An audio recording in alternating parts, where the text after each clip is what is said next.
Al, of course, received hundreds, absolutely hundreds of pounds of get well wishes from our viewers over the last few months, but the night team's Ron Matt says that none touched Al more than two special gifts sent to him by two people whom he never met, but who knew his love for riding the rails.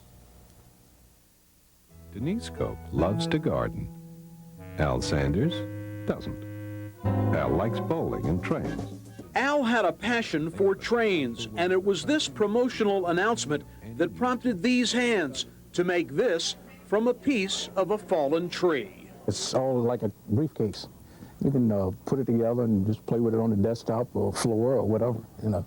And I thought it would help cheer him up.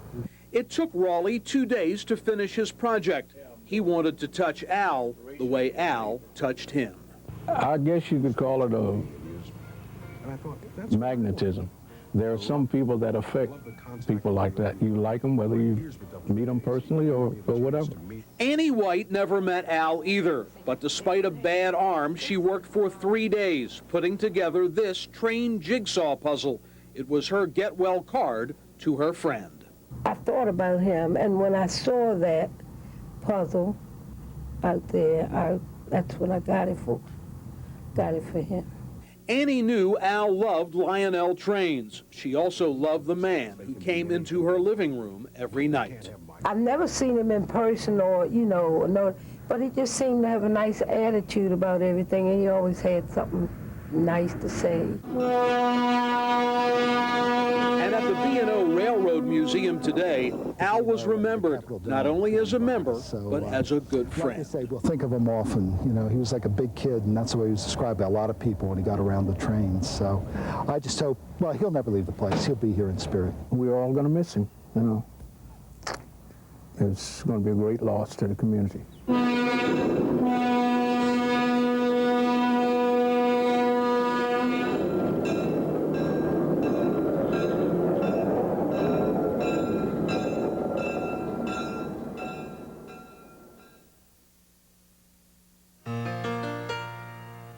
Wednesday, May the 10th, the day of Albert's funeral.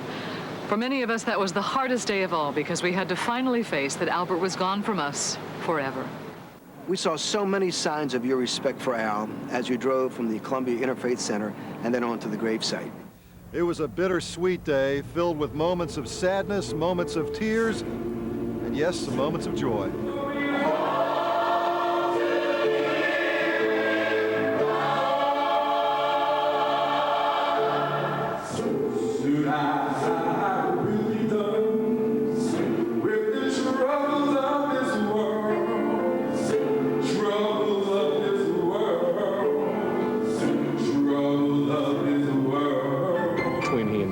It was a great privilege to work with two people like that.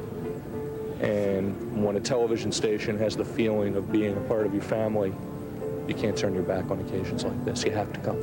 He was a professional. It was a pleasure to work with and a pleasure to be around, and he's going to be sorely, sorely missed. You recognize that death is a part of life, but it's still difficult to say goodbye to a friend. When it comes to dads, I'd be the first to say that my father was the best. He was always boosting my self-esteem and making me feel like I was somebody special. He and my mother always let me know how proud of me they were. Even though it was hard to share my dad with the whole entire state, it was so great to know that the man I call my father did so much for our community and touched so many people's lives. I played soccer when I was little, and also when I was in high school, I played football. And the thing that I remembered about every game on the weekends was that he would be there, and he would be in the stands with all the other people. He would be talking, but you know what? You could always know it's my father, because he was the man that had the video camera on the tripod and the still camera, and had the world's greatest dad cap on. You know, but my dad was also a disciplinarian. I remember my mom had trouble waking me up a few times, more than a few times to go to school. And one thing that would wake me up is hearing his footsteps come up those steps. It took me no time to get up and be dressed by the time he got to my door. And now that I look back at his life, I knew that he was a man that stood behind his word. He always did what he said.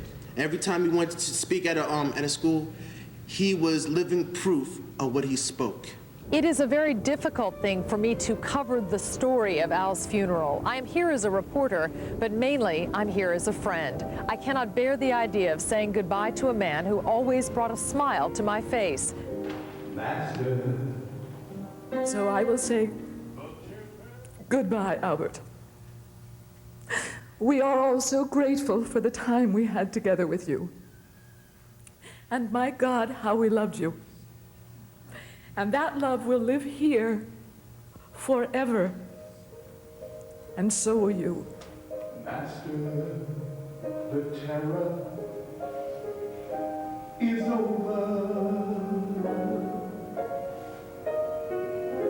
The elements sweetly lay down to rest. It's so emotional. It's so emotional. He's just a part of Baltimore. And Jerry Turner, you remember since you were a little child. You know, you just grew up with him, and it's very sad. Your last tribute to anybody that was special to everybody. And I feel like it's part of us, you know. He's one of ours. And that's why I feel like I wanted to be here. I watched him ever since he's been on Channel 13 with Jerry Turner.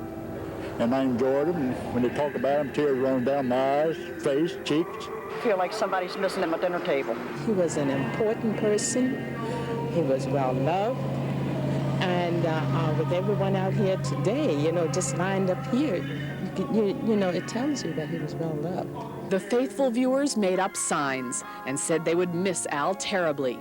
They fretted about his wife and his family, and they worried about Denise and Al's other co-workers, and they had a tissue ready when this Channel 13 reporter needed it. The people who stood outside the cemetery fence said they just wanted to catch a glimpse from afar, to be close to Al on the day he was buried. One woman said once the family and the dignitaries left, she planned to go inside and say goodbye. Peace